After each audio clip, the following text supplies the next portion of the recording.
특히나 요즘에 제가 필드에서 느끼는 점은 눈밑지 수술 연령이 점점 낮아지고 있다는 겁니다. 사실 심하지 않은데 왜 하지? 저도 한 5년 전에 그렇게 생각했었는데.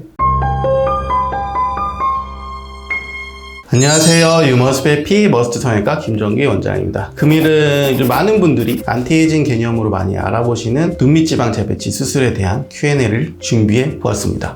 최근에 인스타에서 영지 씨도 눈밑이 많은 것 같은데, 아무튼 눈밑이 매끈해지고 어려 보이고 싶은 분들이라면 영상 끝까지 시청해 주시길 바라며 시작해 보겠습니다. 출발!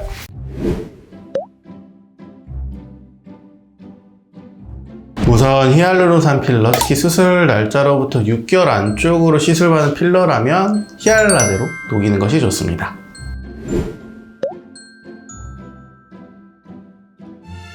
스컬트러나 주베르 볼륨으로 시술한 경우 콜라겐 조직 생성을 통해 유지시키는 개념이기에 일종의 흉살이 생성됩니다. 눈밑 조직이 흉살이 생성된 후 수술한다면 아무래도 시술을 하기 전 정상 조직보다 기대할 수 있는 효과는 떨어질 수 있다는 것인데요. 게다가 흉살이 생긴 경우 재수술 개념으로 접근될 수 있습니다. 눈밑은 다른 부위에 비해 피부가 얇고 조직도 작아서 시술 역시 신중한 접근이 필요하겠습니다.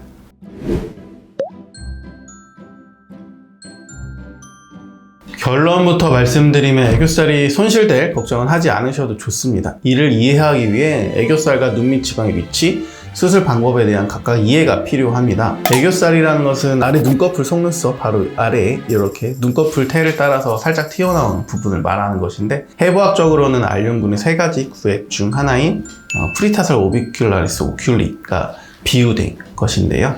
쭉 웃을 때 근육이 수축하면서 더 강조되어 보여서 나타나는 것이 애교살입니다. 눈밑지방은 애교살 아래쪽에 자리 잡고 있는데, 눈밑지방 재배치 수술 방법을 보면 결막 절개를 통해서 알륜근을 최대한 보존하면서 수술을 합니다.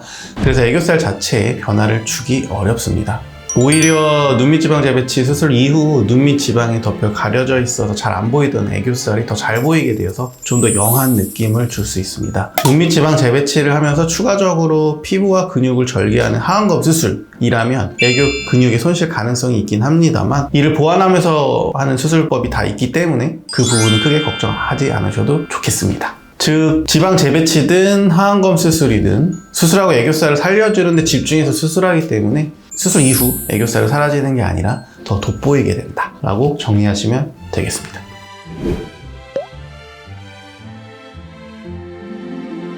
눈밑지방 재배치 수술 자체의 나이는 크게 중요하지 않습니다. 물론 연령대가 올라갈수록 노화로 인해 눈밑지방이 돌출된 분들이 많은 건 사실입니다. 하지만 나이가 어린 분도 눈밑지방으로 인한 아이백이 생길 수 있으니까 이 부분을 교정하면 훨씬 더 맑고 깨끗한 인상을 연출할 수 있습니다.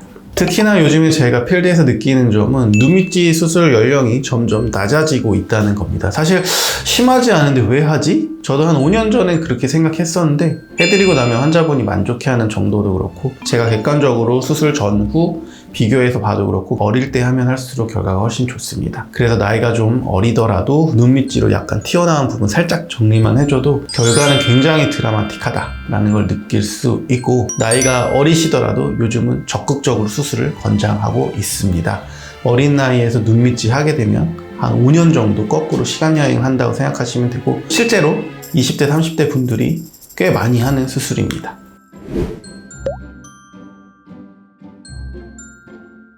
결론부터 말씀드리면 다크서클처럼 보일 경우에는 그 부분이 어느 정도 해소가 됩니다. 그런데 색소 침착에 의해서 생긴 다크서클은 눈밑지방 재배치로 해결하기는 어렵습니다. 다크서클처럼 보이는 경우는 무엇인가 말씀드리면, 눈밑지방이 돌출되어서 눈밑에 그늘이 지고 음영이 생기는 경우입니다.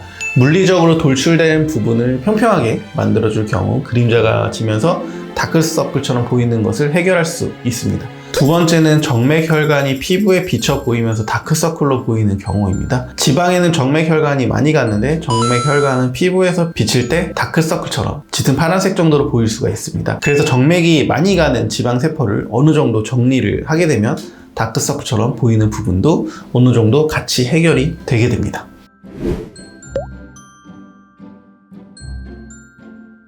눈 주변은 혈관과 신경이 많이 지나가고 피부도 다른 부위보다 훨씬 얇습니다. 그래서 적은 출혈에도 멍이나 붓기가 생각보다 심하게 보일 수 있습니다. 특히 수술 직후 48시간 동안은 붓기와 멍이 가장 심한 시기라서 냉찜질 같은 기본 관리가 정말로 중요합니다.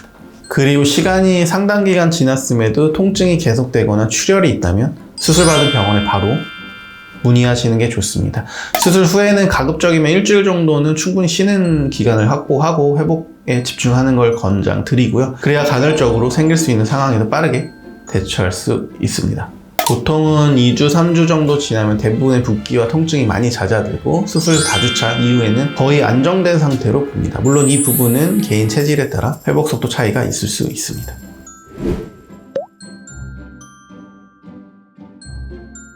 일시적으로 주름처럼 보이는 경우와 본래 주름이 있었던 경우로 나눌 수 있습니다. 일시적으로 생긴 잔주름은 볼록했던 지방이 사라지며 피부가 일시적으로 남는 현상으로 대개 1에서 3개월 내 붓기가 빠지고 피부가 자리 잡으면 자연스럽게 완화됩니다. 반면에 본래 주름이 있었던 경우를 보면 애교살 밑에 원래 주름이 있었는데 볼록하게 돌출되어 있던 눈 밑 지방에 의해 보이지 않았던 경우입니다.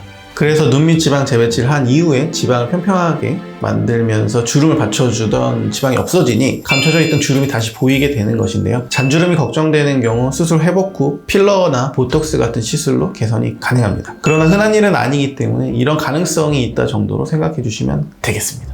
반면에 돌출된 지방으로 인해 생긴 고랑 형태의 주름들은 개선될 수 있습니다. 이상으로 실제 환자분들이 눈 밑 지방 재배치에 대해 가장 궁금해하는 질문들에 대해 답을 하는 시간을 가져보았는데요. 이상으로 You Must Be Happy 머스트 성형외과 김정기 원장이었습니다. 좋아요, 댓글, 구독, 알림 설정, 영상 제작에 큰 도움이 됩니다. 감사합니다.